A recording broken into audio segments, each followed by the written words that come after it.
Magandang umaga po sa ating lahat. Narito ang ating weather update para sa araw ng Miyerkules, April 15, 2026. Yung binabantayan natin bagyo sa labas ng ating Philippine Area of Responsibility na may international name na Sinlaku ay tuluyang humina into a typhoon category. Huli itong namataan sa laing 2,550 kilometers east ng Central Luzon.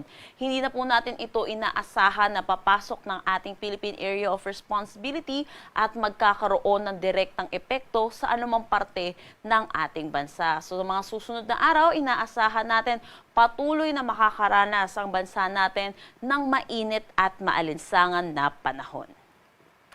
Para sa magiging panahon natin ngayong araw dito sa Luzon, inaasahan po natin mainit at maalinsangan lalo na sa tanghali hanggang hapon. Dito naman sa may Bicol region, posible po yung mga isolated rain showers o kaya mga localized thunderstorm lalo na sa hapon at sa gabi.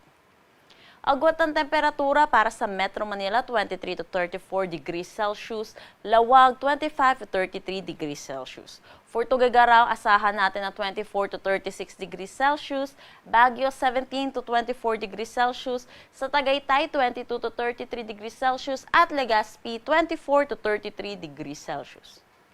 Para naman dito sa may Palawan, Visayas at Mindanao, maaliwalas na panahon din ang kanilang aasahan, pero yun din po asahan din natin yung init at alinsangan. Posible din yung mga isolated rain showers o kaya mga panandali ang buhos ng pag-ulan lalo na sa hapon at sa gabi, dulot ito ng mga localized thunderstorm.